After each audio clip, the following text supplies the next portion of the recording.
Good morning, everybody. It's Dr. Pearlman here with another video. Today's going to be a little different. I'm going to do a voiceover rather than me staring into the camera and you back at me for about 5 minutes of talking into a microphone. It's going to be a video clip here. This is me adjusting my wife Jen in the office. So also, if it looks like I'm palpating in any weird way or rubbing her back a lot, that is my wife. And then the next clip, I think, is going to be Amanda, my office manager, getting shockwave to her traps where she has a lot of chronic trigger points and some pain there as well. So let's talk a little bit about some experience I had recently, and I think it's a great educational topic for people to hear, and thus my video is going to be about exactly this.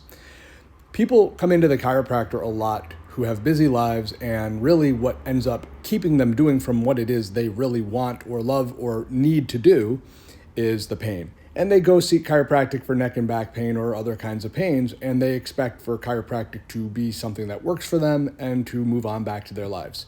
Of course, and I think that's incredibly reasonable. Matter of fact, I would say that a majority of my practice is, acute symptom management, a few adjustments here and there, and then people listen to their bodies and they come to see me for, the adjustments and the pain relief.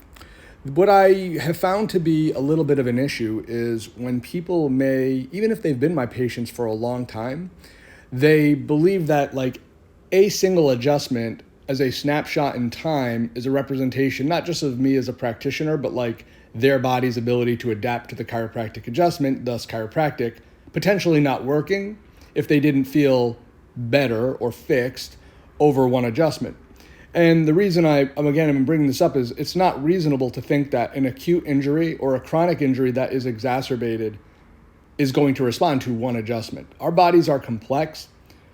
Injuries and the brain to body, body back to brain connection and the pathways that detect pain and have what we call fear avoidant behavior sort of built in based on the trauma, whether it's physical, and usually physical then related thus to emotional, or emotional back to physical manifestations of these issues, they just don't go away in one adjustment, especially the older we are. Why? Because as we age, it is known that our cellular resiliency is much, much, much reduced from when we are young. A lot of it has to do with the vascularization to things like ligaments and tendons, along with any other just cell, organ, gland in the body responding to being able to adapt, versus when we're older, we're not. I liken it to if an old person falls and breaks their hip. It's such a disaster. It's so important. We all accept this thing that people say, oh, if an old person breaks their hip, that's the end. But they never seem to want to open that up to a spectrum of if a 45-year-old herniates a disc in their back, how much more detrimental that is to a 22-year-old herniating a disc in their back. So I hope you understand what I'm saying. So how do we manage this? We manage this with combinations and patterns, figuring out what dose response and frequency of adjusting somebody responds to as their stimulus. And it's really that simple. And the reason I'm going into it with this story is I had somebody come in this week who didn't respond well to one adjustment. I told them point blank, I said, sir, I don't think that adjustment was good enough for you to feel as good as I think you want to feel to continue to work out at the intensity you do. Come back tomorrow. They did, and man, did they feel the difference. Is this a video for me to brag? Absolutely not.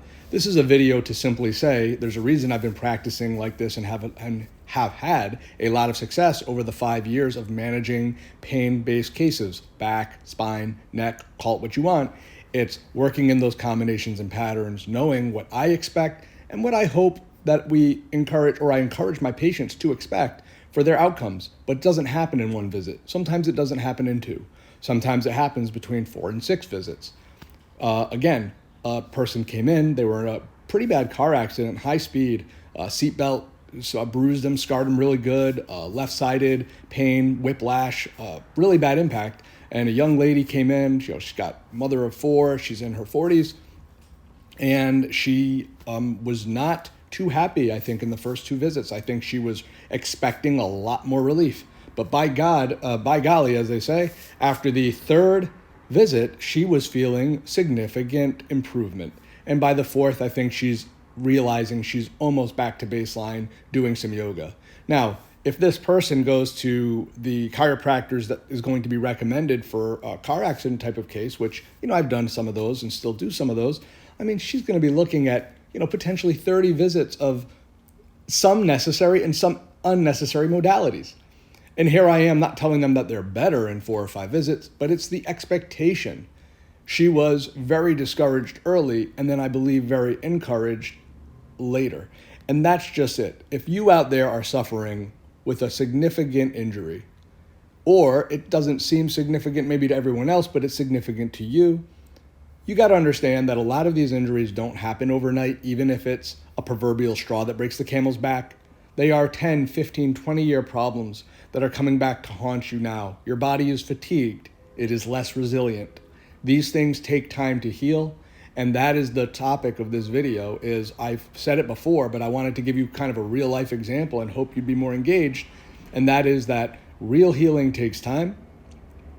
The process of healing, the older we are, slows down, and you have to do everything that you can to give it the proper, really a chance to heal to the best of its ability and utilize chiropractic as pain management much of the time. And I hope that makes sense. I hope you got something out of this video. Anytime, any place, feel free to reach out, comment, share the video. I appreciate everyone's time. And until next time, it's Dr. Pearlman.